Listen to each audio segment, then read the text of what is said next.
Okay. All right, so nice to see you. It is 10 o'clock. Oh, there's my cat. Never gets on the counter. Don't know what she's doing today.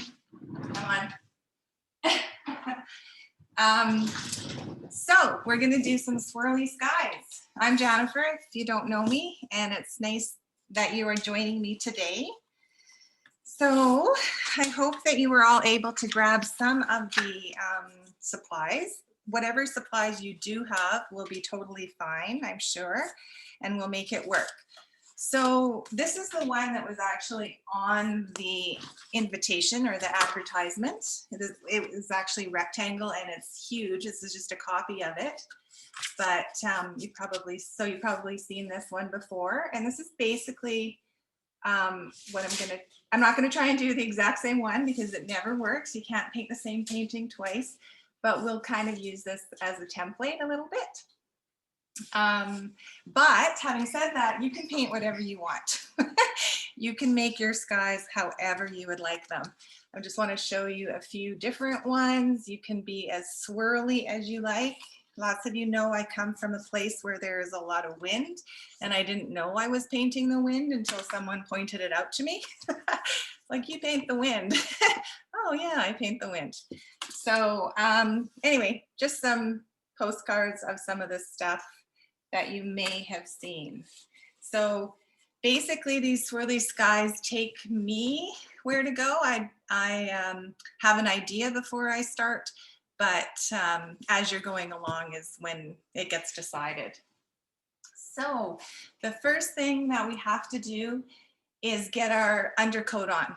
Okay, so after we get our undercoat on, then we can, I can talk more. So hopefully you were all able to get some sort of a wet palette. You can buy a wet palette too. Paintworks in Okotoks is an awesome little art supply store. I use my takeout containers from State. We get to go to the marketplace and they have prepared foods there, so I will often grab these. So I use them again. So basically all that I have here is my takeout container, some paper towel or a napkin, and some wax paper, okay? So after I'm done with my paint, I can actually close my lid and it lasts for weeks, okay? The undercoat is going to be on whatever you're painting on. So I'm painting on a canvas today. So we're going to do that in a second. So hopefully have some water. Whatever paints you do actually have will be fine. For my undercoat, I usually use either a yellow or a gold or a magenta, but you can actually use whatever color you love. Okay, so the purpose of the undercoat, here's my canvas. I will show you. My canvas is a 20 by 20. You can paint on paper, you can paint on wood, you can paint on whatever you would like to. This is just one of the gallery canvases, so it's thick, stapled on the back. The undercoat I generally do flat, but today's I'm going to be doing it on my easel so that you can actually see it. And you just pick your favorite color, okay? So I'm going to use the yellow today. I'll show you what I have. So I've put a blob of my yellow, and then I'll show you how I'm taking my water here. Oh, there's the cat. Welcome to the lesson, Butterscotch. So what I've done is I've just taken a little bit of my water. We want it to be a really, really thin coat, okay? Because it needs to dry while I'm talking. Okay, so I'll show you how I'm gonna do that. The reason I do it flat is because if it's really thin, it will then drip, right? So I'm just grabbing water with my brush. Oh, it's really important that you wet your brush before you put it into your paint. Okay, so I've created a really watery mix here. Okay, it just saves your brushes if you wet your brushes before you put them into your paint, and the paint doesn't stick inside those bristles. I'm gonna lose all my words because I'm on camera. Okay, so hopefully you can see this. It does not have to be a perfect brush stroke, just lay it on. Okay, it doesn't have to be even. It just you just want to get some coverage. This also helps for when we are applying our paint. It kind of primes it for our paint. And when we're going to be applying our other paint over top of this, if we happen to miss a spot, we don't have white spots coming through. Okay, so you can use all different colors. Sometimes I'll do half of it pink and half of it yellow and half of it earth, and then add some blue. Like, it doesn't really matter what color you're putting on here. It will give it a warmer hue, or a warmer presence. Believe it or not, the more layers you put on, it actually does make a difference, even if you cover the entire thing. So just get that on there as best you can. Don't worry too much about how pretty it looks, because it doesn't, does it? But make it thin so that it dries quickly. Okay.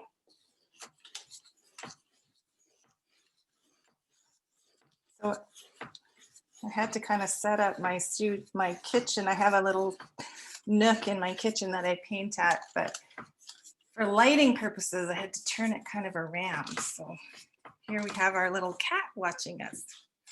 Okay, so there you go. So I'm not sure how big your canvas is, but just cover the whole thing. And then I'm just rinsing out my brush. And then I'm just gonna blot it on my paper towel, which is under my cat. I also use toilet paper. Now you know where it all went. And I'm just blotting that, okay? You generally don't like to leave your brushes hanging out in the water. Sometimes I do, and I definitely do it, and it's okay with harder brushes, but if you want to preserve your brushes, you generally don't want them just hanging out, because it'll ruin the bristles. All right, okay, so while that's drying, I have a plan. So I always have to kind of plan. I generally don't like to go in cold. I want to know kind of where I'm going with my painting. And so I will take my sketchbook, and I generally take my sketchbook everywhere. I always work from my own photos. You guys know well, if you know me, you know I take 8 million photos a day. And so this is just one of my photos, and this is from down south, Livingston Range area. And I kind of plan what I'm gonna do. So we call this a thumbnail sketch, okay? It's always good to have a plan. You can deviate from your plan, but as long as you have one before you go in. So my canvas is square. If your canvas is rectangle, you're gonna draw a little rectangle, okay? Whatever size it is. Okay, and it's not meant to be a detailed thing. It's to give you an idea. So a little bit about composition and design. Of course, these are all like lessons. This course is actually like a 4-night course, and we're gonna do it in 2 hours. So I'm gonna do a little bit of fast forwarding. But design, things look better in thirds. Okay, so you can kind of, if you visually in your head kind of break it up into 3 and then 3 this way, focal points will look better at these areas or these areas. With a landscape, we generally don't want to put our mountain range right down the middle, okay? It's not visually interesting. It breaks it up into 2 distinct pieces. And so I either put my mountain range here, or I put my mountain range up here, depending on how much. If I want it to be more foreground and less sky, I'd put it up here. If I want it to be more sky, I'd put it down here. So just kind of a general rule of thumb. Thirds. I don't know what she's doing. I'm sorry. Anyway, So according to my photograph, I always work from my own photos. If you're working from somebody else's photos, you should get permission. There is on the internet a variety of photos under Creative Commons, and those are free and you're able to paint from those. But if you're actually using someone else's photo, I always ask them. So I don't know if you guys have seen me before on people's gorgeous photos. Can I paint that? That's why I'm doing that, okay? So it's a copyright thing and a respect thing, right? Okay, so I have kind of done a few little different designs. And so I kind of can see that I've got mountains, and these don't have to be perfect. They're just kind of to give you an idea. And then I have foreground, and then I kind of have an idea of where some swirls should go. Or I can do no swirls. So in this one, we could just have like, we could do just something like this. Okay, so keep it simple, do whatever you would like. It is up to you. And once you get on your canvas, the great thing about acrylic is that you can paint over it. So if you want to put in a swirl after, you can. Okay, so that's our plan. And I call that a thumbnail sketch. Okay, so on my photo here, I don't know if you can see it, but can you see that it's darker there, like up here, and as it gets farther away towards that mountain range, because this is closer to me, it gets cooler, or it gets farther away, and it gets lighter, I guess, right? And then I've got my mountains, and then my foreground, you probably can't tell because it's not summer, but this is actually a warmer color, and cooler colors are back here. So when I asked you to get warms and cools, it doesn't matter if you were able to or not. Generally oranges and reds and everything are warmer colors. They appear closer to us, and blues and greens and that kind of thing are cooler colors, and they appear farther from us. But each color actually does have a warm and a cool version as well. So that's the whole color theory class too. So, but just to give you a little idea of why I asked you to do that. If you just have blue, red, yellow, whatever you have, it'll work. So don't worry. I also said maybe to have a burnt sienna or a brown color. And what that does is it kind of, we can use that to tone down our colors. I very rarely use the color straight out of the tube. I'm always mixing. So I'll show you how I do that as well, okay? Greens are really hard. Greens, if you do them straight out of the tube, appear not earthy or not natural, I guess. And so I definitely mix greens as well. Although having said that, you'll see at the end that I do use a little bit right out of the tube, but you have to know the rules and then you can start breaking them, right? Okay, do you have any questions so far?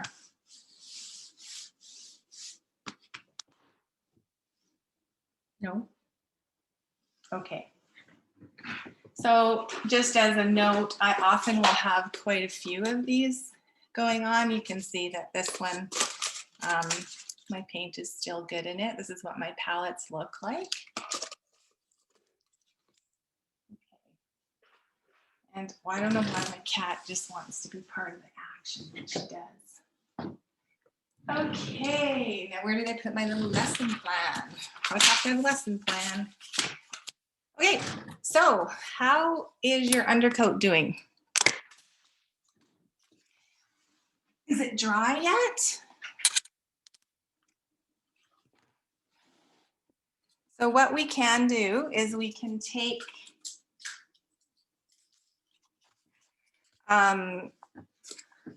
your pencil, mine's not quite dry, but you can kind of break it into thirds. Oh, that's not very good. Break it into thirds. We're going to paint over this, so don't worry too much about it. And then that would be that, that would be that. Yeah, So I could put a grid on it, and sometimes I do if I'm working very large from a photograph. I will put a grid on it. I recently just did a ranch where everything had to be to scale. So there was my photo and I put a grid on it. I put a grid on this and then I put a grid on here. And so that just ensures that I get everything in the right place. Okay. So with my photograph, or I take my little plan that I had, which I completely lost now. Here it is. I am going to kind of sketch in where my mountains are. Okay, so we like to say to just kind of make some marks. Don't get too stressed about it. Just kind of look at your photo or look at your plan and decide where your mountains are going to be. Okay, so if you're just going to do them out of your head, just remember that mountains are generally not up and down triangles. They generally have some flat and they peak and flat again, and yeah. So it doesn't really matter. And then you can pencil in underneath the mountains. And generally we have some foothills. Okay, so in my photo, I have some foothills going on. And again, I'm not getting too worried about it. I'm just sketching in. And then if you look at my little sketch here, you can see that I have some foreground, and then as it goes farther away, it kind of gets tinier. If we go back to my picture here, you can see that there's lines. So I'm just painting those lines. I'm just going to draw those lines. So basically that was that line. Then there's like a line that goes here. And then there's a line that goes here. Okay. And there's actually one that is here. And so this foreground is a little bigger, gets smaller as it gets farther away. And then I actually have some trees. Those are trees. Those are trees, those are trees. If I wanted to add water, because you're the artist, you could put water in there too. It's totally up to you. In this particular one, we do have some water. Okay, so I've got my foreground and then I have some water, can you see? And then there's the foothills behind and then my mountains.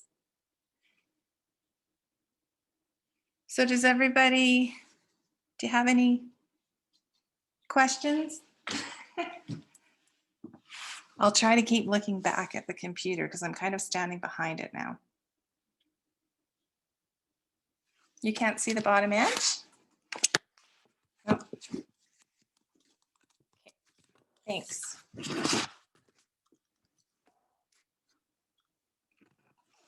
Now can you?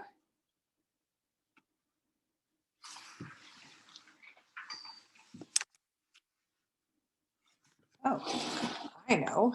Let's move it further away. Okay.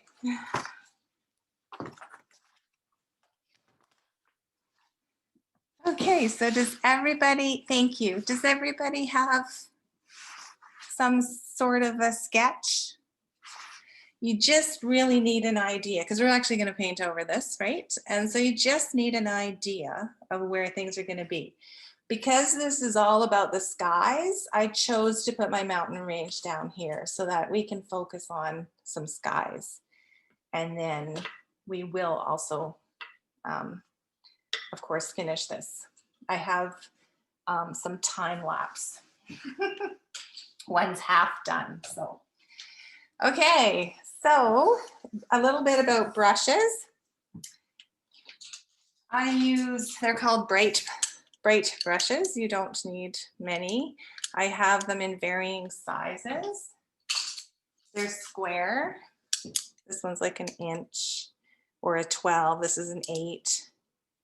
This is a, I don't know what it is. I'm old and my eyes are old, but they just get smaller and larger. And so generally in the beginning of the painting, I use bigger brushes. And then I can use this brush for the entire painting actually, because I can get hard edges and I can use my brush like that with it. But if I do want to get more detailed in the end, I will go to my smaller brush. So you don't need a ton of brushes. I generally use brights. I rarely use other ones. Any questions about brushes? Butterscotch is so attentive in her little thing. Okay. Okay, so now what do we want to do? We can do this two different ways. Oh, I know what I want to do first. So do you notice on this one that I have a lot lighter yellows down here? We're going to paint this part. Okay.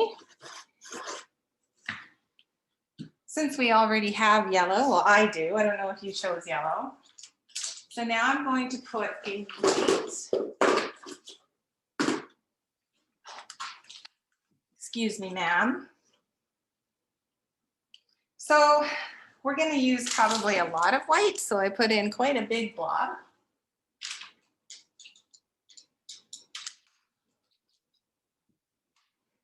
And I know that my lab friends will probably want me to tell you exactly the proportions, but it's more of like a whatever you feel like you want to do. But okay, so when I'm mixing colors, I grab a little bit of the white and I put it over to where I'm mixing it. And we are going to be mixing a lot of colors, so you don't want to use this whole entire area unless you have several of these, or unless, I mean, we can always change out our wax paper too, so not to worry. And so I'm just grabbing some yellow and I'm mixing. So acrylic paint always dries darker, okay? To remember. So remember that. So how I'm going to start this is, sorry, my hand is going to obscure your view, but I'm just going to place some yellow over top of my mountains. And it doesn't matter if I go over my mountains, because we're going to be painting those in later, but we want to get this yellow on because we don't want to have to go in with our yellow later and start etching out. Okay, so I just want to get this yellow. So can you see, it's hard to tell with my background here, but I'm just layering that on. Now you don't want to have any hard edges. Okay, so I might start doing some swirls actually, or some waves. Like waves. And so I want to make it lighter just above my mountains, and then I could add a little bit of yellow. And you see, now I can start seeing it. So the more white you use, the lighter it is. The hue is lighter. Someone should be filming the cat. And you can bring that, you can keep doing that. So you can see that I'm just going with the flow. Do whatever you like, okay? So I do want pretty good coverage.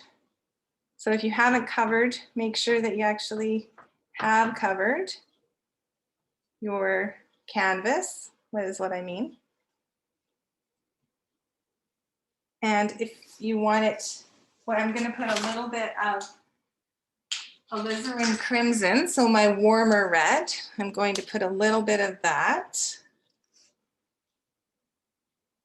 on my palette. So you'll see I have a tiny little bit of that, and that's too much actually.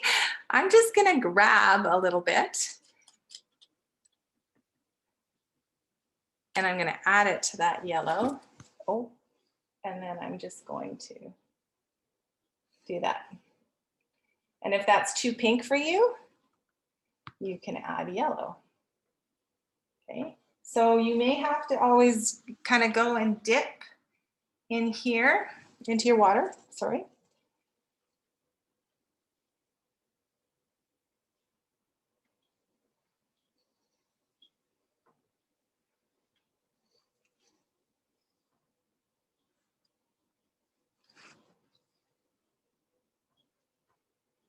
So just do coverage, just. You can make it orange or pink. I wish I could see what you guys were doing. Kind of, you'll have to send me pictures after or something. Okay. So you can see in this one that I just added more white down here, and then I added some more of the red up here, right? I like that it's not a solid color. Can you see that there's gradations in there? I want those gradations. You can have it, but it will appear, if you don't do that, if you just had a solid yellow, it would appear just as solid yellow. And it's a different look. So if that's what you like, then that's fine. But I kind of like to have all these different gradations going on. And you'll see up here as well, it's not just a solid blue. It's just I've added white. So I'm the same brush with the same paint. I've just added white, or I've added some purple. Okay, so I just keep kind of adding colors as I go along. How are we doing?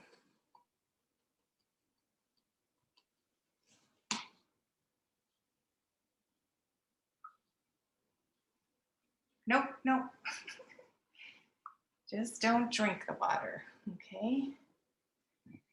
Okay, so now we can start.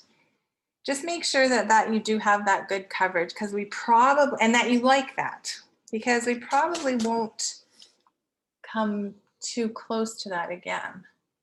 So I might just add, do you see how I'm using my brush? I use the very end of it.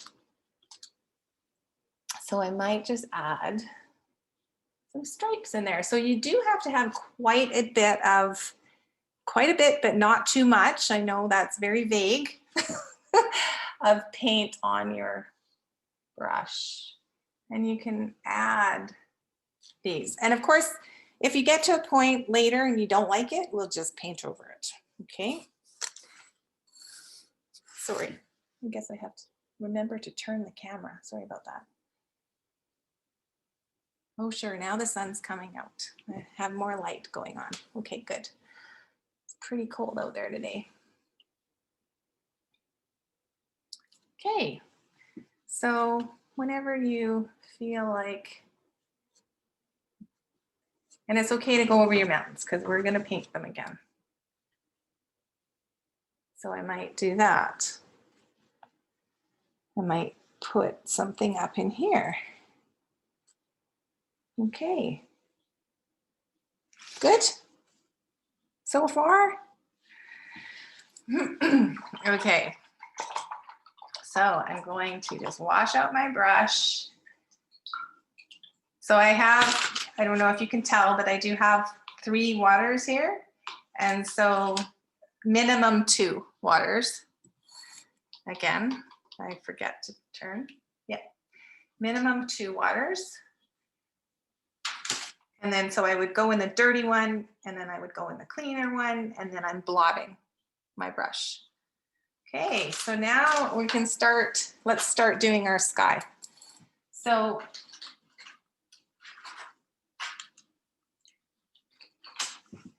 we've got ultramarine blue, or a darker blue. This is the warm blue. I'm going to put a blob on.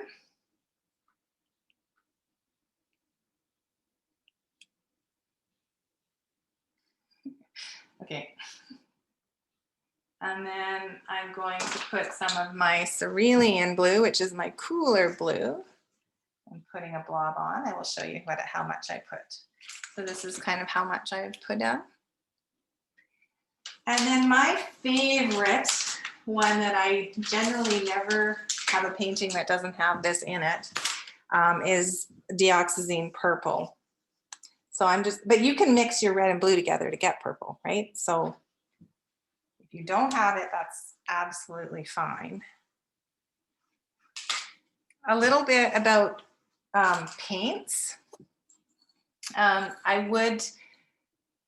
whatever you have today is absolutely fine, of course, but if you are going to continue painting, I would suggest that you buy the nicest quality paints that you can, because the cheaper ones tend to have a lot of filler in them. And I'm not in any way affiliated with any brand, so just so you know. But I like to start out, give myself the, the best success rate by having good paints. They last a lot longer too, because you don't need to use as much of them. Okay, so just an idea for later if you continue painting and want to show and all that kind of stuff. Okay, so what I'm going to do here is I'm going to grab some blue. So because it's darker near the top in my photo, generally that's closer to me, and then I'm going to get cooler or lighter as I get farther away. Okay, so even in my swirly skies, I'm thinking about that. If I was painting a more realistic one, I would be thinking about that, but I tend to do that even with my swirly skies. Okay, so I'm going to grab some of that blue. So I have quite a bit of blue, and then I'm going to grab some of that white, whatever color that is. And I'm grabbing the ultramarine blue. Okay, so I'm just going to place it on.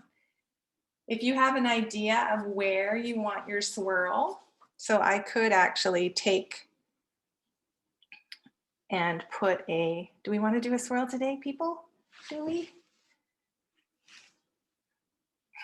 No comments? Let's do a swirl. So we can put that swirl in, just so we have an idea. You can do more than one. Try not to have an edge. This is just a guideline, okay? Don't leave these hard, raised, I guess is what I'm trying to say, a raised edge. So I'm just going to put that in just so I have an idea where I'm going with this, okay? Of course, if you wanted to have another one here, you could too, right?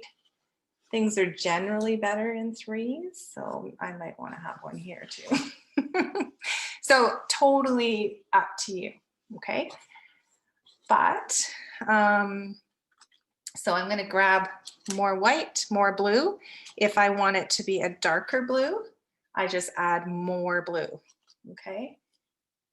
So I'm just going to fill in, and this is when I start doing some brush strokes. I'm being more careful now with my brush strokes. I don't want it to like just put it on like this, because I'm not doing one of my impressionistic kind of paintings. I want it to be smooth. Swirly skies take me way longer than any other painting because they have to have a hard edge, and they're very particular, and you have to have good coverage. And really, you're never really done, because you can just keep going with these swooshes and swirls forever. It's kind of like an abstract painting. They take a long time too, because you don't know when you're done.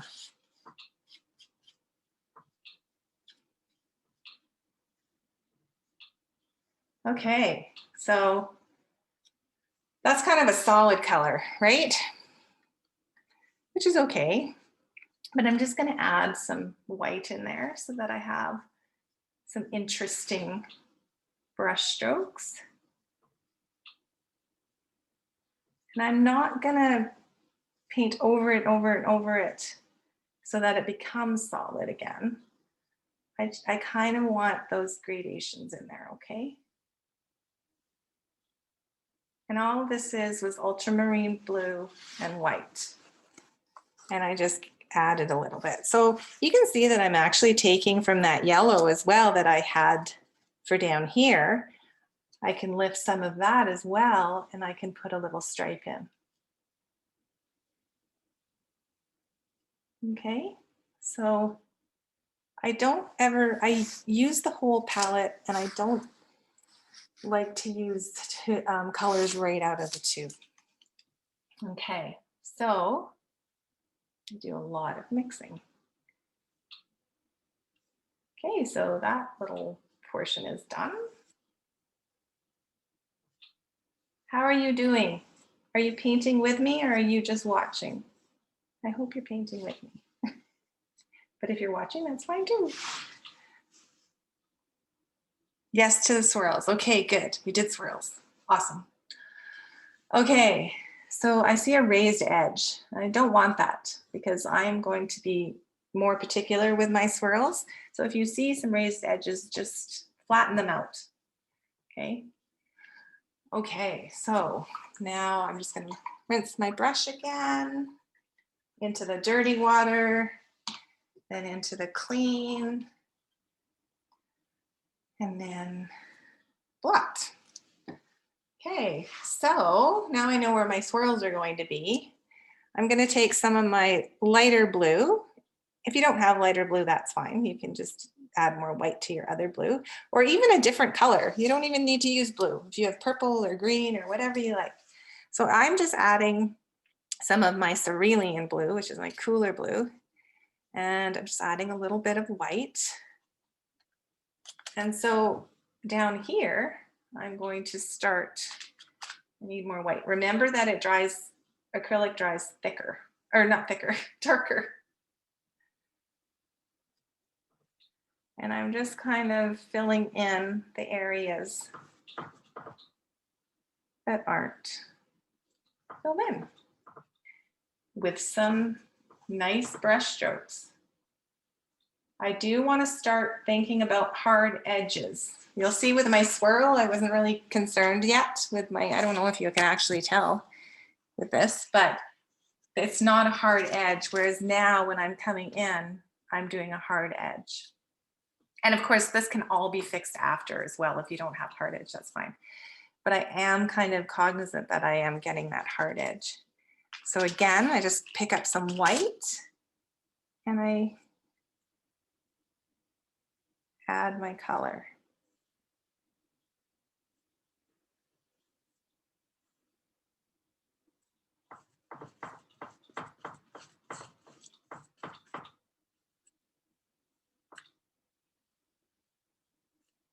Now I can see my yellow, little dots of yellow. You probably can't tell. I can see little dots of yellow showing through. And I can see here that when I went like this, I can see the yellow showing through. It's a little bit lighter. And so I kind of like that.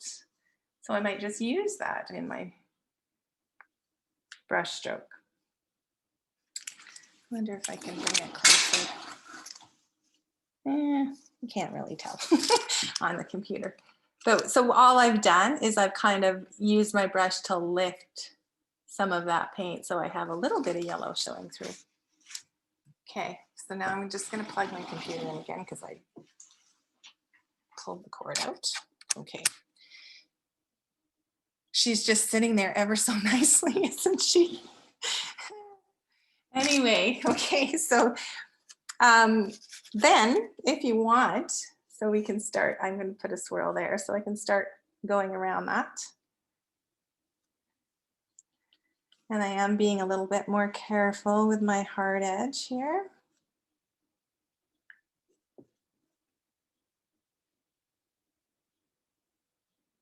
And you can get lost in this because this can take forever, right? You can completely just keep painting these over and over and over. So what I did here was I took a little bit of my purple and a little bit of that blue, and I just added them together. And I'm just adding a little more white. And you can see that I have a different color again. So it's all the same. I'm just adding new colors that are close to it. So with the swirly skies, I generally do kind of delineate if I have started a new color. So I'll show you what I mean after. So I might bring this over here. And then I'm going to go around that swirl.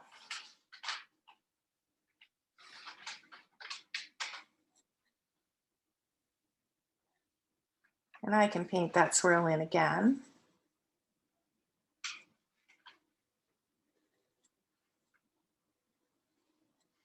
But it's pretty particular. Like this, the swirly skies are very particular. You have to have those hard edges.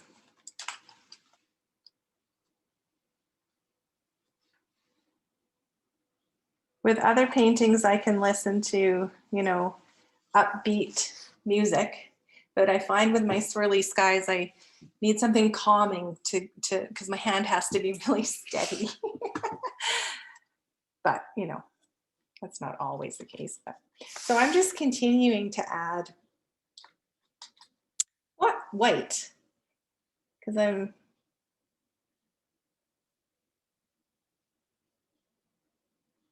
just going around that swirl. So I don't know if you can tell. It's kind of really hard to tell with this light. But this isn't just all a solid blue.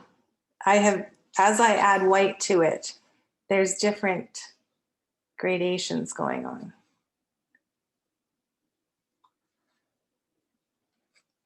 If you want it darker, you're going to add more paint. Okay.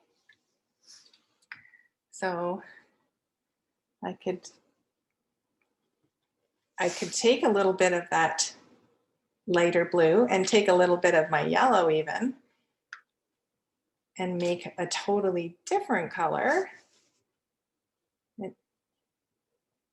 If you were trying to copy something, and you wanted the exact color, if you mixed it and then put your brush up to it, you could see whether it was similar or not, if that's what you wanted to do. Okay, so now I've got this weird green, but I may as well just add it in there somewhere.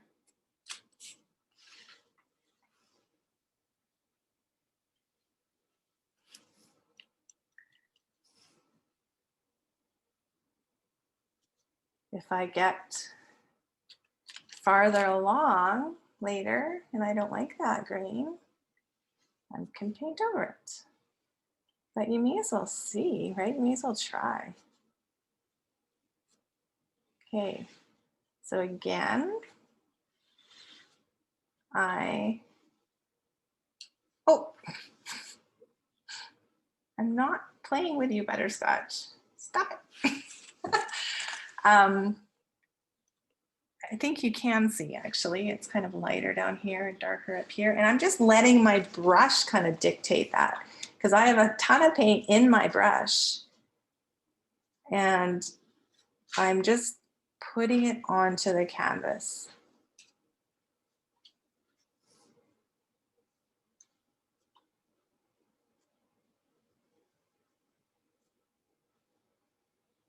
So you can continue that.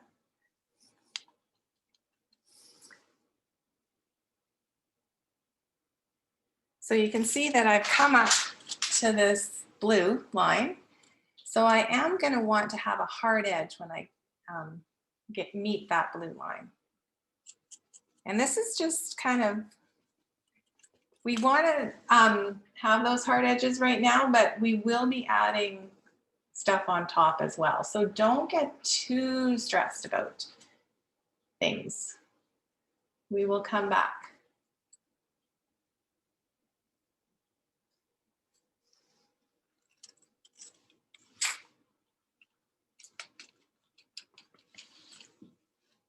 Okay, so now I have several options on here. So I'm just going to add some more blue over here.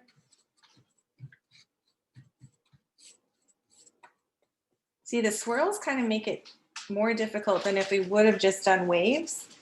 It would have been a little more easier, but that's okay. We can do this. So you can kind of start just blocking in shapes, really, is what I'm doing.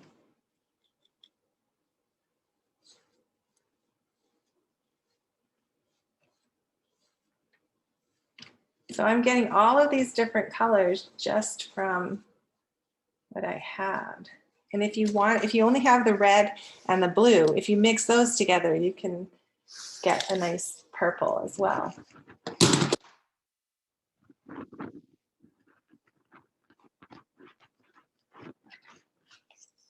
Okay, so it always helps to step back a bit from when you're painting.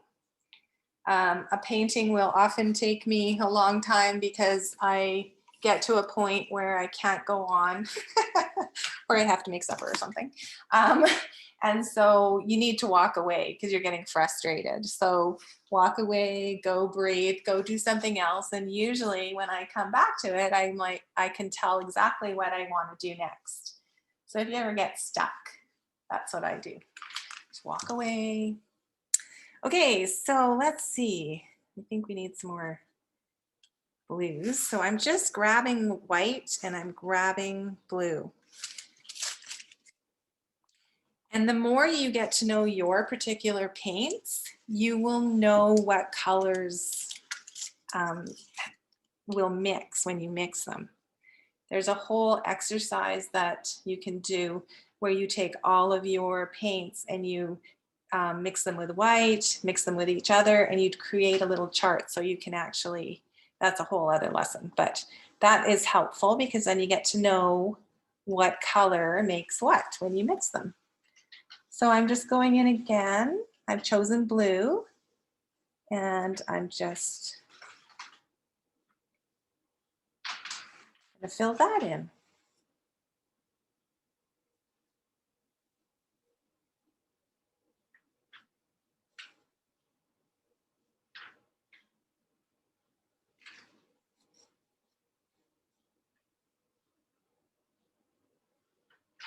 So basically, I'm just creating shapes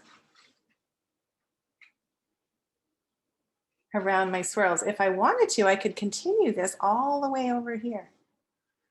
That was scary. You have to have a lot of paint on your brush for that, but that's okay.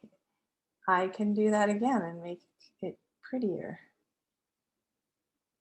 But now it has a feathered edge. So I'm going to grab a little more paint and I'm going to just do that. There's nothing wrong with a feathered edge. It's just that this particular technique, I generally have hard edges, which is why they take forever, because you're continually just going over the same thing. Okay, so, but I kind of like that I have some of that green showing through because it's not just a solid color. And as you drive around and look at these mountains and look at these skies, you probably will notice that I don't make this up. There's actually a ton of color in our skies. And lately, this year, there actually has been a ton. So just noticing things. My husband used to really bug me. Why are you taking another picture of those cows or those fields or whatever, right? And now he actually sees the purples and blues and greens in there. I've trained him. Okay, so you can see that I'm using the edge of my brush, the very edge. If you feel like you have too much paint on your brush, then I just wipe it off on the edge like that, okay? So I am thinking that I want to put in a little line here for fun. And I use the tip of my brush. I'm using the very tip of it to get these lines. And I'm still using my big brush. Okay, so I actually do can use one brush for the entire thing. But you don't have to. Anyway, so right now just filling in the stuff that's still your undercoat. So it's kind of hard to tell with mine because it's yellow and I have yellow in my painting, but I'm just going to fill in these areas. This is where you might want to get your littler brush and fill in kind of create some of these spaces.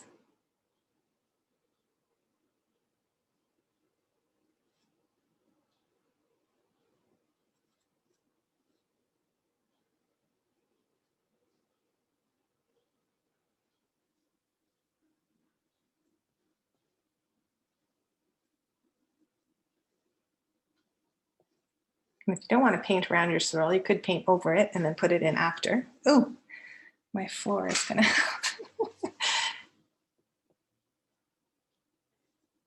scrapes off, it's all good. Okay, so you can see that I kind of want this to be a little more pretty. So I did a hard edge there, and then I'm going to do a hard edge here.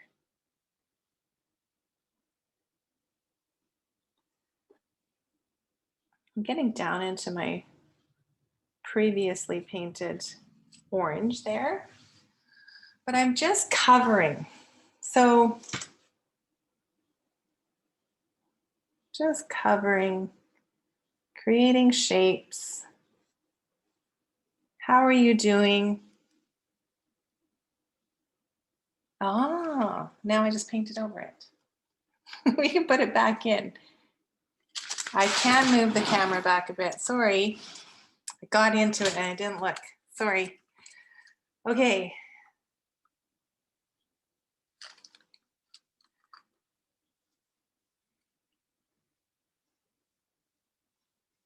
Okay, so how are you doing? We are at almost 11.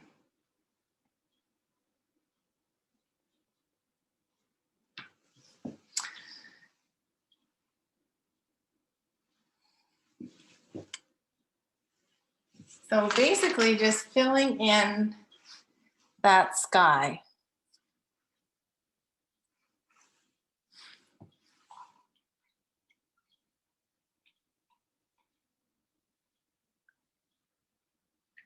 I can still see yellow coming through here, which is totally fine because I'm going to be taking a dark later and I'm going to be putting that swirl back in. Okay, I'm just going to fill in this. You can tell, see my water was too watery there. You probably can't tell, I'm sorry. When I place it on, I can see through. So I'm just going to mix a little more paint. So the thicker your paint, then it'll have more coverage. And right now I'm going for coverage. Sometimes when you're painting, you want that to show through, but I'm just going for coverage right now. I tend to want it smooth. A littler brush would probably be helpful when I'm going around these smooth areas. And then I can kind of make it up. They always take you, you kind of deviate a little bit from your plan. You kind of have to be flexible and resilient, as we all have been being flexible and resilient lately. Keywords, buzzwords. Okay. Anyway, do you have any questions so far? Are you painting alongside of me?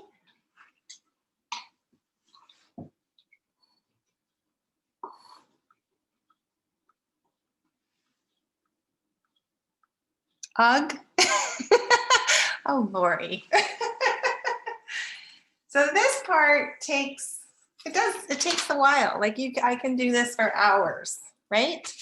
Okay, so, but that, I just wanted to show you that I'm just, as I'm going along, I'm just adding colors and just going with the flow. So I'm just swooshing. So I want you to be free. I don't want you to be all controlled, and I just want you to go with the flow and just go with the painting. Okay, so that can take forever. I could do that for hours. And the good thing about painting is it requires you to be present, and you actually have to, you kind of get in the moment, I guess is what I'm saying. You have to focus on what you're doing and not worry about anything else that's going on. So that's kind of a nice thing about it. Okay, so I'm going to, well, no, first. So what I would continue to do there, which we will come back to, because it's almost 11, I just want to show you something else. I'm just going to continue adding colors and blocking in. Okay, so that is my ultramarine blue with white. This is just white with a little bit of ultramarine. This is my cerulean blue with white and a little bit of purple added in.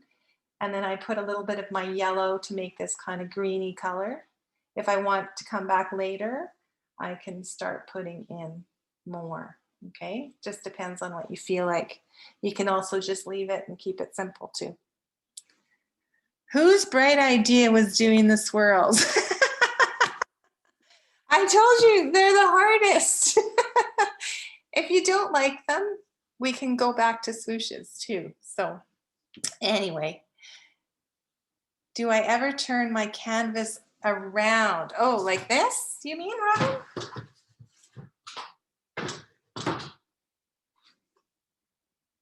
Is that what you meant? Yeah? Yeah, so sometimes if you can't quite get to a place, you just turn your canvas, okay? Like I said, I often work flat, so I'm always walking around it. And sometimes I do work on my easel as well, as you can tell. It's got a lot of paint on it. But yeah, you can start doing that. If you feel like you can't quite get into a place, just turn your canvas, okay? Great idea, Robin. Thanks for that. Feel free to add anything. Yes, you don't, yeah, you're thinking about how people use their natural radius of your wrist movement. Yeah, so if you, that's a really good point. So you're gonna follow whatever your body wants to do and don't make it go where it doesn't want to go. So move the canvas, okay? Okay, so we can go on and on and on with those skies, but we should probably get some foreground in first, okay? So, mountains. So I think I'm okay with what's going on down here. I have to be sure. Well, I don't have to be sure, you can always go back, but I think I'm okay. I think I kind of like what's going on in there. This part I'm gonna still work on, but let us go and put in our mountains. Okay, so now I need a really, really dark. So I'm not going to use my white right now. I'm going to take a little bit of that blue, a little bit of the dark blue. If you don't have two blues, that's fine.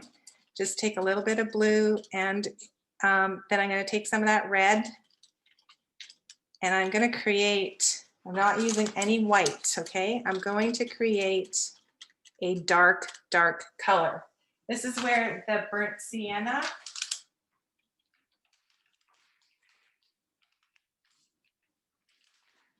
I have a big tube of burnt sienna because I use a lot, or something like red iron oxide, or something like brown, just a brown.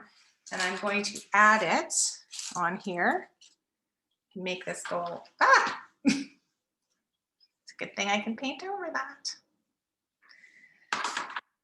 Okay, so I put a little bit of my brown in here, and I'm just going to add that to my blue. Grab some blue. I'm trying to create a dark. I never use black because I use black for painting around the edges when I'm done, but it's very flat. Black is very flat. I'm gonna add some more ultramarine blue to my palette because I don't have enough. Oh, she's back.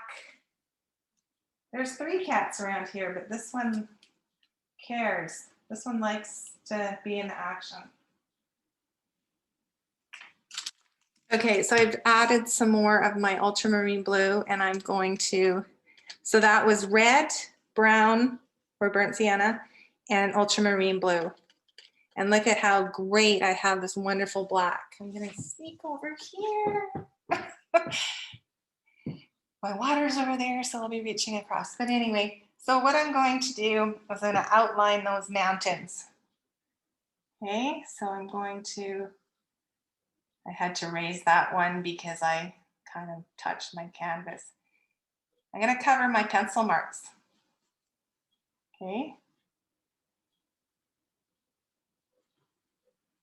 I'm just blocking in my mountains. I call this blocking.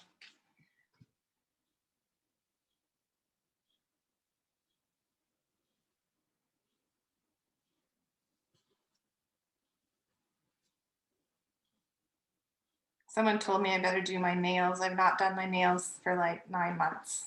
So thanks. Or had to worry about what if I had lipstick on or anything like that for that matter. Okay.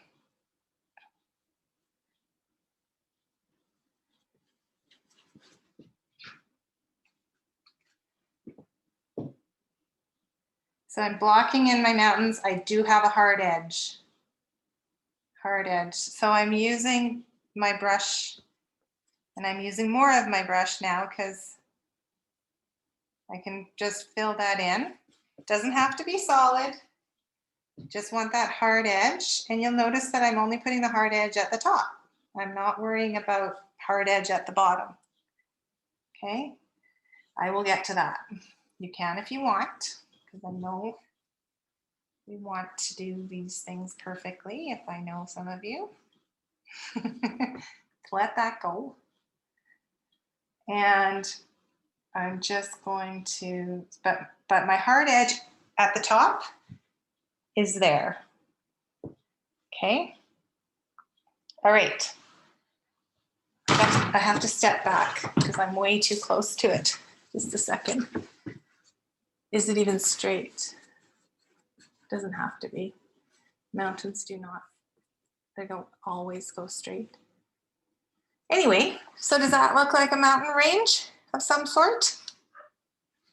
If you wanted it to be your mountain range, you would be very careful to kind of follow that. But I just want it to kind of look like a mountain range. You can tell they're mountains, right? Okay. Anything else? So then I use that dark again, and now I'm going to use the end of my brush again. And I'm just going to follow those lines, my pencil lines.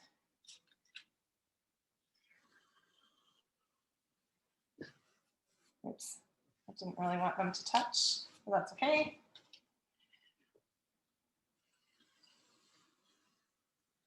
Yeah, so I just have kind of put my lines in there.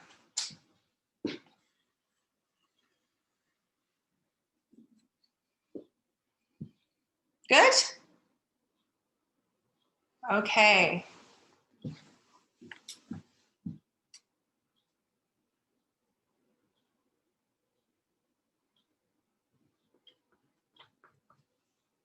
While I have that dark, if I've mixed enough of it, I can quickly mix some more.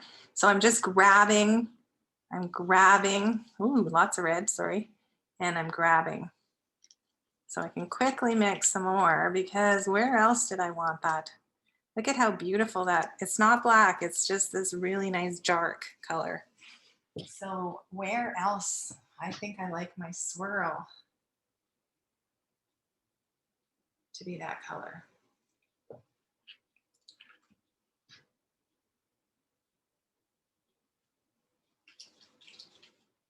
I might need to add a little bit of water because it's not going as far. So I just do a little dip in the water and then I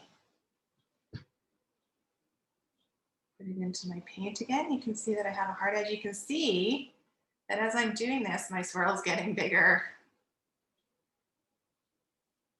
But I can always go back and make it thinner if I want to by adding more blue.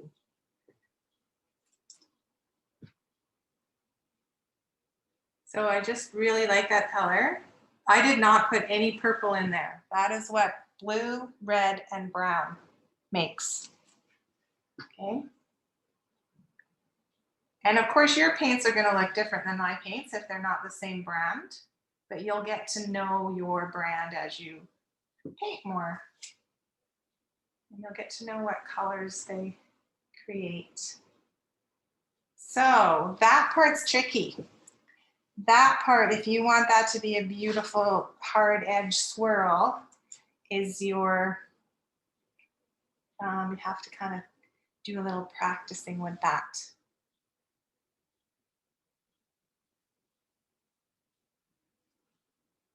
This is why swirly skies take forever.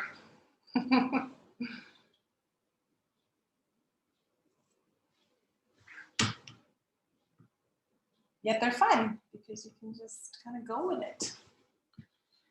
So I kind of feel like it's too thick in there, but I'm going to leave it and I'll just go in with my blue after and kind of fix that. Or maybe I'll like it later. Who knows? I can always fix it. Again, do you see how I'm twisting my brush? Whose idea was swirly, right? I twisted my brush in my hand.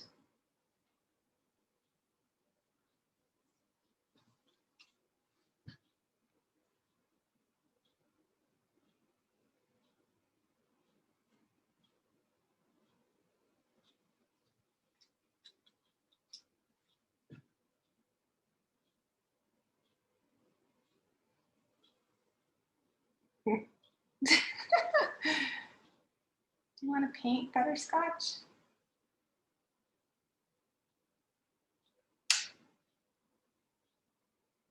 Anyway, you get the point. You can go back over that after it's dry if you don't have a complete coverage and you want it to be quite dark. I will wait till this is dry because oftentimes if you keep going over and over, what you're going to do is you're going to pull the paint off of it. So it's better to just let it dry and then go in later. Okay. I had 3, didn't I? Totally painted over the other one. 2 is okay too. I like it. I think it's okay. Okay, so clean your brush. I don't know if you can see that, but there's actually a really, really raised edge there. So what I'm going to do is I'm just going to be very careful and pull that edge up. I am blotting the water out of my brush. Do you see how there's a great big water thing going on there? And so I'm pulling, I just wanted to pull that because it was raised, and if I happen to kind of make that skinnier, I don't want that raised part to be there. So that's all I was doing there. You can fix things. It's good to make mistakes because then you can fix them. That's how we learn, right?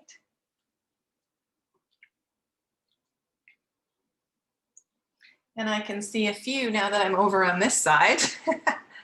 So I'm just flattening them out is what I'm doing. Doesn't really matter, I'm just being silly, but it's just one of those things. Anyway, so then I will go in when that's dry and I will put another coat of that dark in. Okay. You can see how I just pulled the paint off. So that's another technique you can use. You can pull the paint off of the canvas before it's dry. Okay. Any questions? So I'm kind of trying to paint away so you can actually see it, but I will often be all over the place right? So move how your body wants you to move. Okay, so let's talk about the foreground. So if we want this to look closer, we generally want to use a warmer kind of paint. And then as it gets farther away, a little bit cooler paint. So you can decide whether you want it to be summer, winter, fall, spring. etc. So if we kind of go with this one, you'll see that I put kind of a reddish yellow orange in the foreground. We don't have a river or a body of water, but we'll just kind of generally get cooler, and then the greens are in the background here. So it can be September. Let's make it September.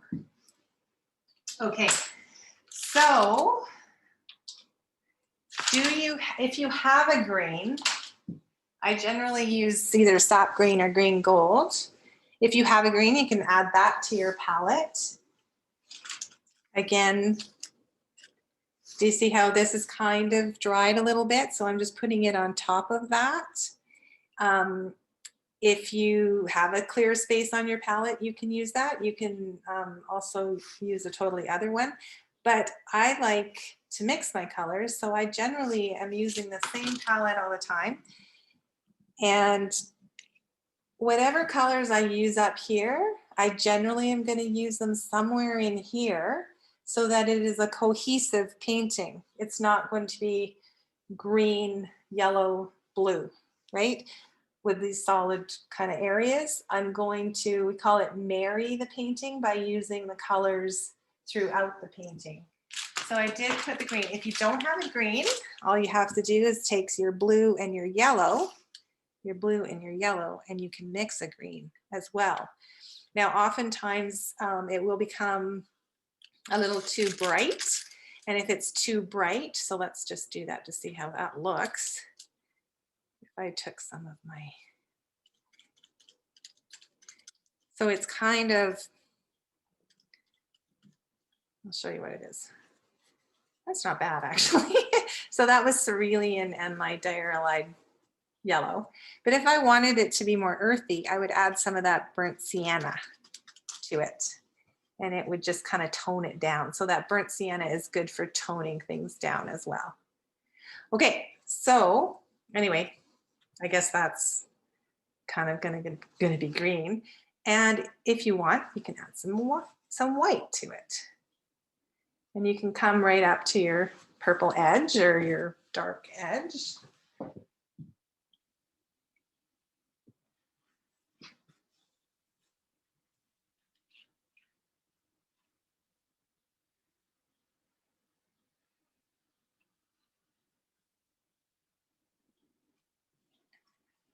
I guess it was too early to have wine.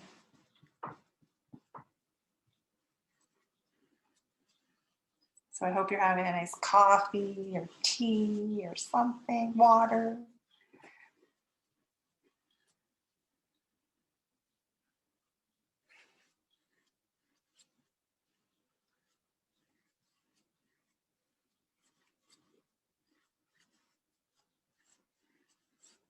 Anyway, I'm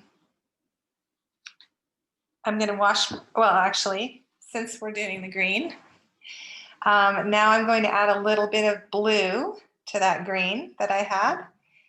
And oh, it's too dark, I think. Are you guys be able to see any of this? It's too dark. I'm going to add a little bit of white. So don't be afraid to just, because you can always mix it again. You can always add more, right?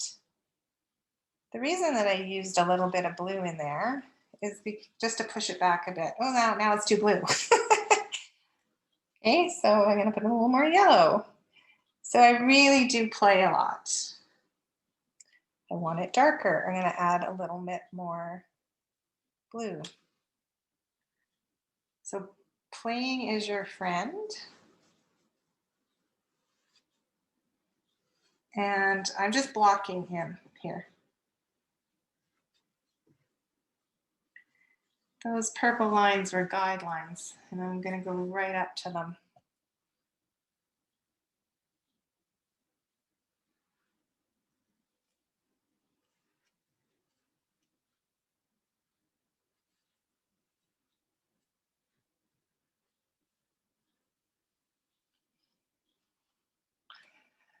And I'm going to add a little more blue into that green.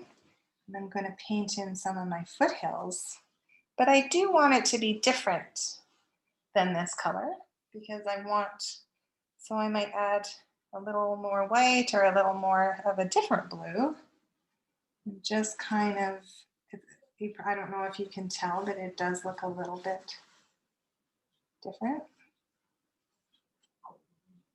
It's 6 p.m. somewhere. Actually, that's a good point, Rani. The thing is, I was thinking that some people in different countries could probably, because it's on Zoom, I thought that would be they could come and join me and say hi, my cousins and stuff. Okay, anyway, I'm going to add a little of my ultramarine blue. And just kind of push that. Well, it's not really. Is it different? Can you tell it's different? Okay. Somehow I did that. So you can see that that yellow is still there, that undercoat.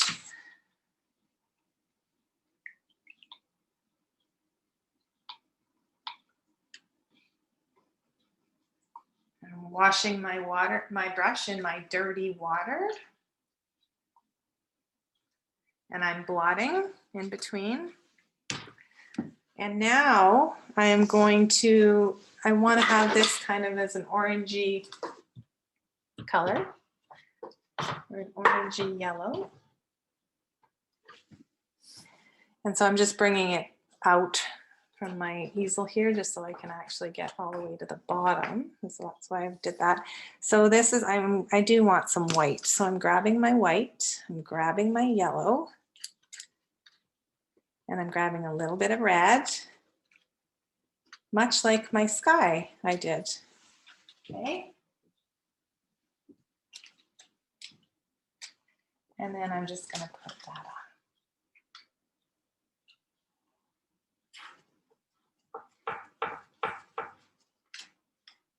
Now yours might look different because they're a different brand. So you just play with it until you like what you see. Again, I don't want it a solid color. So you'll notice that I'm not, because you're still mixing when you're on your canvas. So if I completely kept going like this, it would just be all one solid color. But I kind of like that it's not.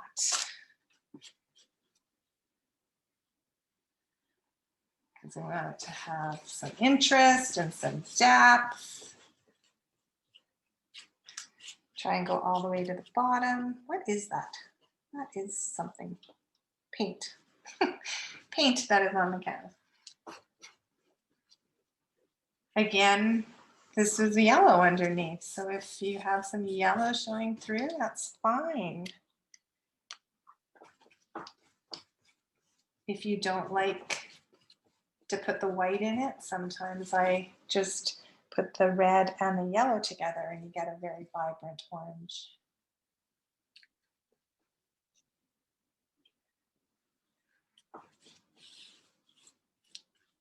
So with that dark color, I was just thinking, I will probably later, but I could have emphasized this area with this dark area as well.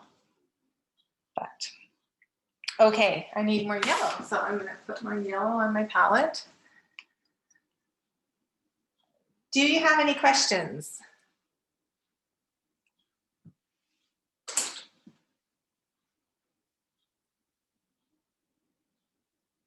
Can you tell that I didn't cover this completely? I still have some of that yellow kind of showing through, which is kind of nice. I've got my foothills, I've got mountains. Okay, so I did actually have one half done, but I think we're okay for time. Okay, so let us, I'll show it to you. but I think we're pretty much there. So I'll just keep going on the one I have. Okay, but this just shows you that you can just do the swooshes, right, as well. Okay. Okay, so it's 11:20, so we'll do some mountains now. How about that? I mean, we can work on all of this for a long time. While you still have your green, actually, while you still have some sort of green going on here, you can add a little bit of white to that green, and you can kind of play with your fields. So some fields have, you know, they've been cut, so they actually have some stripes in them. So you can just add shapes and make it look, those farther away they'd be smaller, and then they kind of, you can kind of make those fields come to life. You could pretend there was a hill, just using a different color. You can actually, sometimes I use bright pink. You can use whatever color you like, really. But this is just kind of the technique. So you can tell that those fields have been, there's fields going on. Okay, so we also want to know about trees and things like that.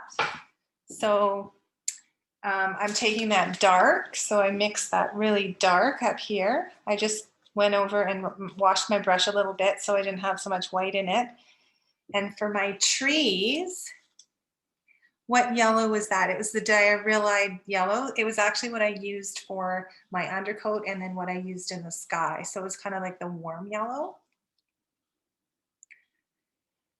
And so I've got the dark color again. And I realize that I'm not giving you any time to actually do this, but we're running out of time, so I'm sorry. So trees, look at that. Just pull your brush up.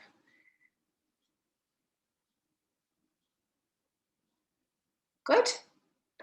So, and then I kind of do a little line again that I've painted over. And then I think that there's some trees over here. So I'm literally pulling my brush up. So those will be conifer trees. If I want to have deciduous trees, well, it's summer, so they have leaves on them, luckily. And so I've just kind of put in some trees. So I'm just blocking shapes in. I feel like you cannot see them. I don't know if you can.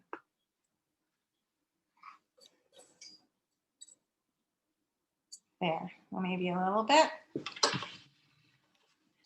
So yeah, so all I did was I took that dark and I just raised my brush. And then as the tree grove gets, it kind of gets smaller. So you can make it up, or you can look at your picture and see what it looks like on there. Okay, so I'm also going to kind of, I'm using that great big brush, but I'm using the very edge of it again, okay? Which is how I can get these lines, okay?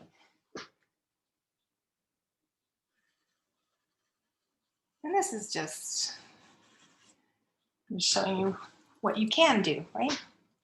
Okay, so let's get on to our mountains since we don't have much time. I'm cleaning my brush. And I might actually grab a smaller one. So if you do have a smaller flat one, this is the one that I'm using now. If you don't, I could have totally used that big one. It would be fine too. Okay, so on my, this is what my palette is looking like. I'm not sure what yours is looking like, but I don't, there is snow in the mountains because it's September and it has snowed on the long weekend. So you can do whatever you like. But anyway, if you do want snow in your mountains, what I would do is instead of doing bright white, I am going to take a little bit of white and a little bit of that blue that I'd already mixed. And really, whatever you have on your palette, and kind of gray it a little bit. I don't want it to be bright white because otherwise these mountains are going to be in my face white. Okay, so this is kind of tricky.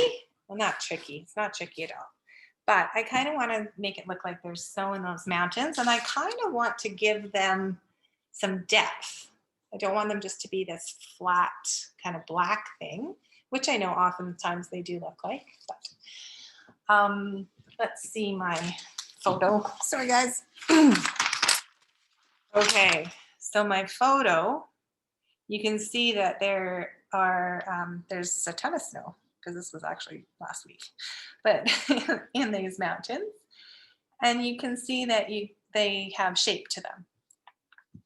So to create that shape, I take my brush and I'm using it flat now. I'm not using it on its end. I'm using it flat. I have a little bit of that paint on it. And I am going like this, right? Just right up to that edge. And I kind of need more water on my brush. Always put water on your brush.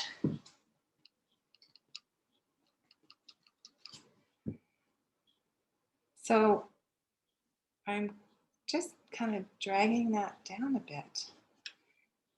So you can already see that that is looking more 3D, right? Yeah, so if you have a lot of streak lines, sorry, I'm just reading the chat now.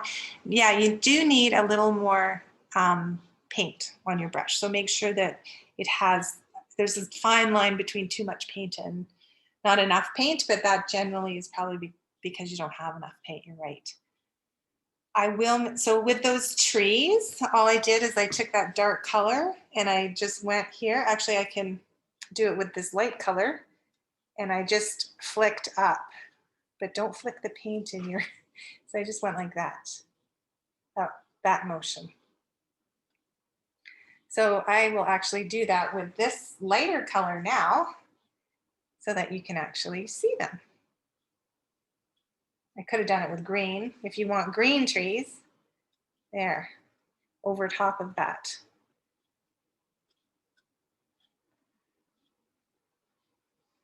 So you're just giving impressions, right? We're not going to paint every single needle of every single tree. I can't do that. Okay, I'm sorry, I'm reaching across me. Okay, so back to those mountains. Again, I've taken white and a little bit of that lighter blue that I had mixed before. I'm loading my brush, so there's a little bit of paint on it. And I'm going to go up to that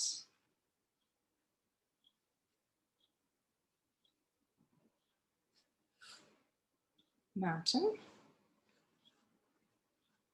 I have too much water on my paintbrush.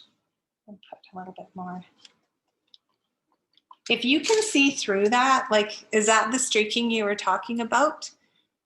It's okay on my mountains. I generally wouldn't want it on my sky, but yeah, I just didn't have enough paint. I had more water than paint.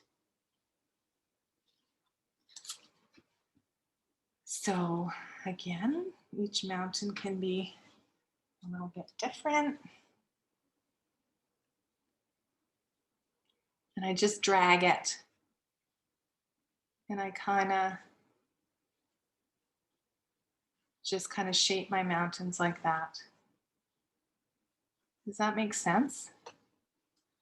So I would go and do that. If I wanted to use some of my purple, I could add a little bit of purple.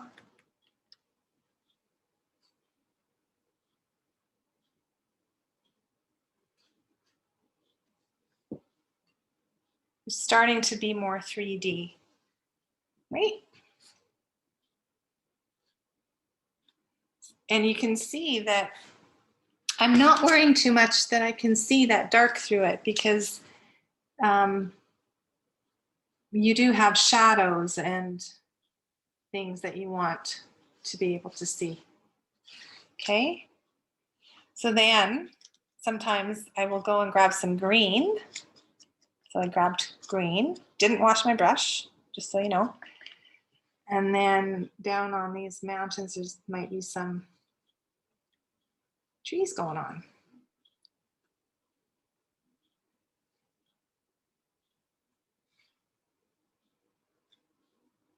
If I want it to be a darker, I could wash my brush. And I just added some more blue to it so that it was a little darker. If you want your paint to be darker, add a darker color. I just added the blue. Anyway, you get the idea, and you can play with that. You notice that I actually am leaving the dark so that you can actually see the dark. Can you tell? Yeah, so do you have any questions about that?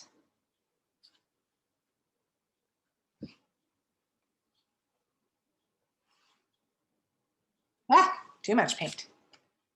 So when I have too much paint, I just generally go like this.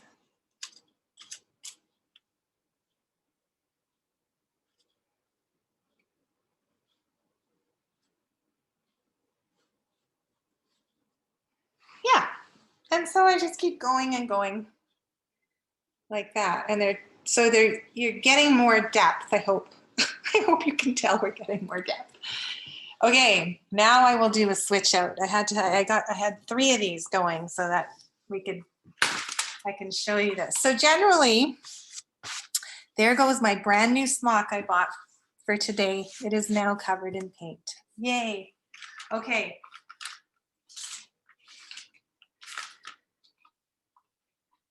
Generally, these take longer than the time that we have. And so I'm going to just switch this one out for one that's a little farther along. But can you see that I've used the same colors as I used in the sky? I'm bringing them down here as well, right? So they're kind of coming together where the horizon meets, okay? And as you guys know, is I will take this color and I might put it up here now. I might put a little swoosh up here, okay? So I'll show you what that looks like. This one, the ones I've been working on though don't have swirls, I'm sorry. They have swooshes. Okay, so this is a little farther along. This is a 24 by 24. That one, the other one was a 20 by 20. And you can see that I have taken the dark and I've gone in. Can you see? Let's lift it up. I've gone in, maybe you can't. Now the phone's gonna go and you're gonna hear my corny message. Anyway,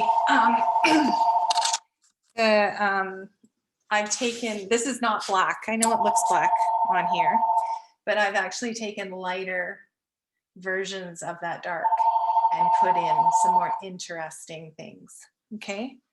Hi there, you reached the Calvez. Sorry. Leave this message and we'll get back to you as soon as we can. Thanks so much. Bye. Hopefully they don't leave a message, right? Okay, so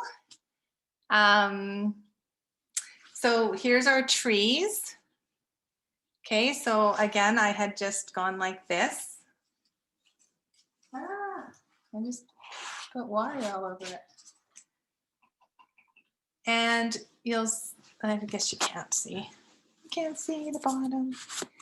You'll see that in this area, much like I did on the other one, is I put in yellow and the red with some white and it's not just a solid color.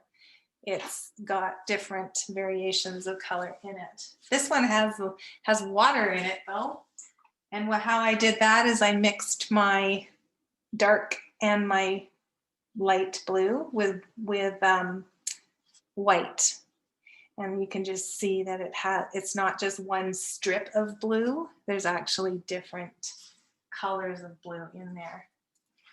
Okay, so since we only have a few minutes left, when you get to this point, let's fill in these trees. Okay, so if you want green trees, as you know, I tend to see colors everywhere, and you will too, honest.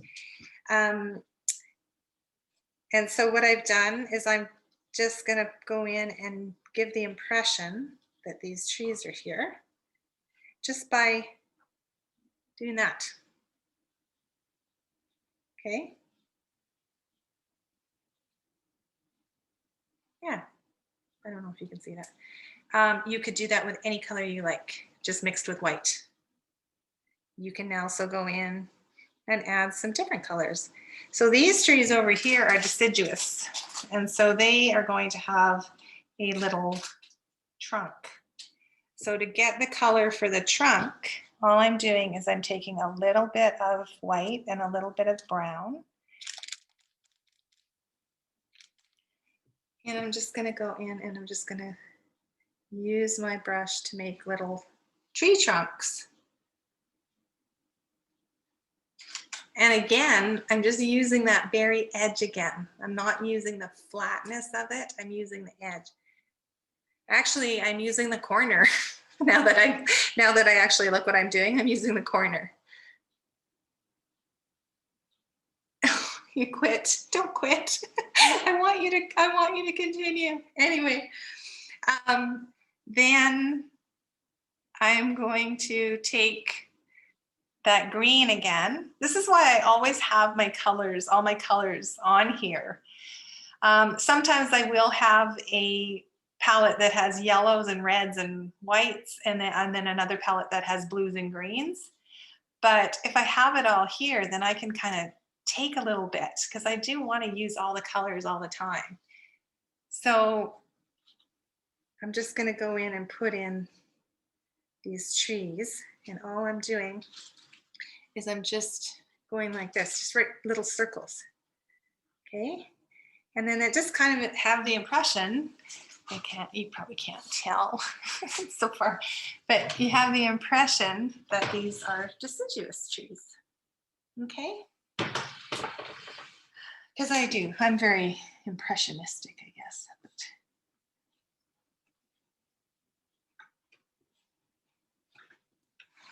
Looking at the time again with the trees.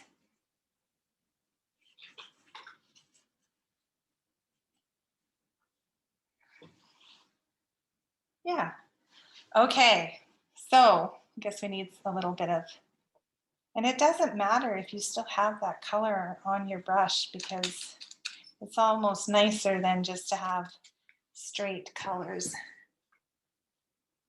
And if you look at shadows, if you really look at shadows, they have many colors in them.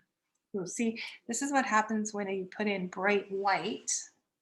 I guess you can't tell. But I just want to tone it down a bit by putting some blue or something into these trunks of trees. Anyway, and don't be too, don't have them spaced evenly apart because the trees they're not generally spaced evenly apart.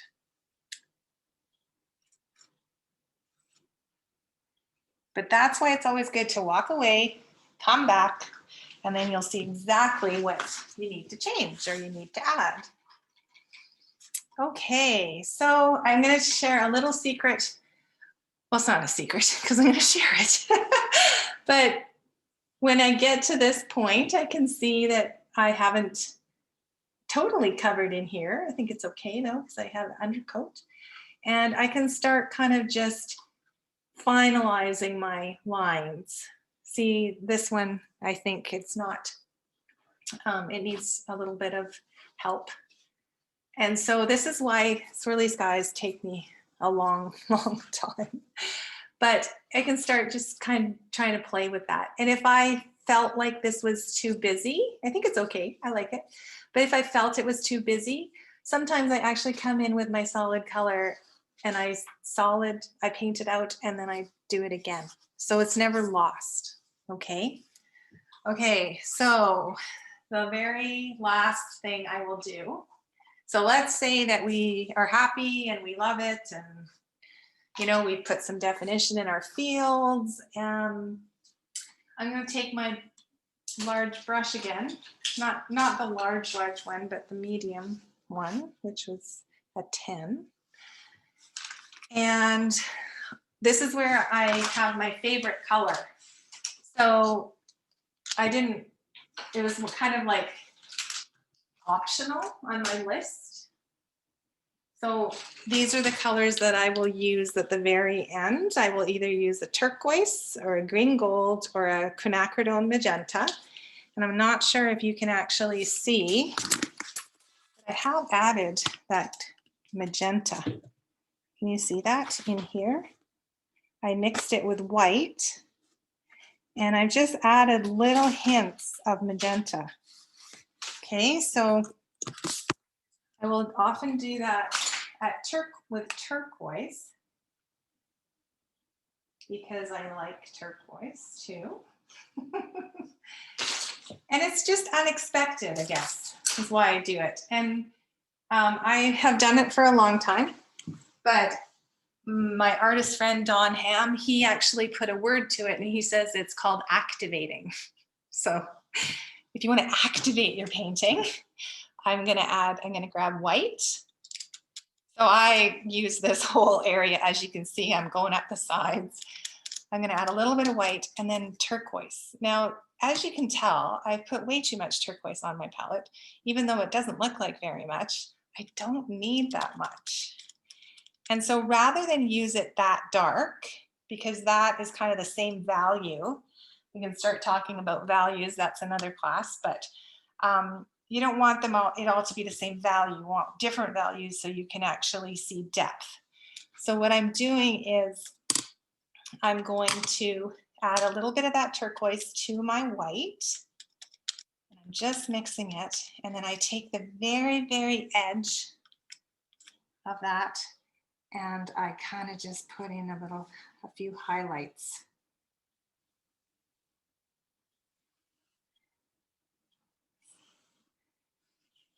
Because I can't leave well enough alone, basically.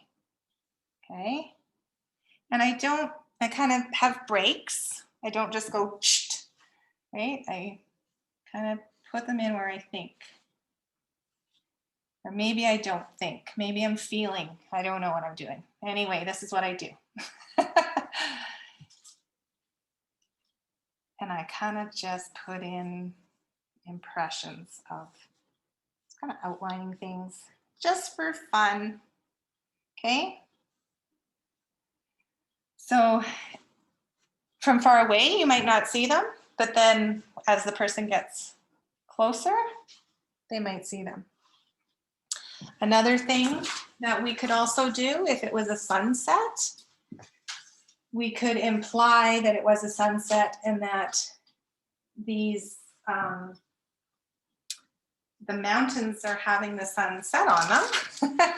And so what I would do then is I would take some white and some of my yellow again, same yellow, whatever I used in the sky. And I might put a few little lines on my land. You can actually add a little bit of red if you like. My water, it has too much water in it, I can tell. But anyway, so what I'm doing is I'm just implying that that sun is shining. Now I'm losing it all. End of the class.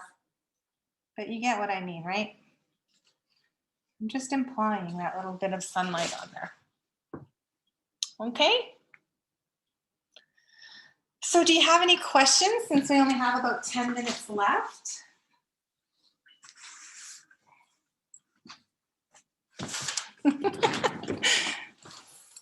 Any questions?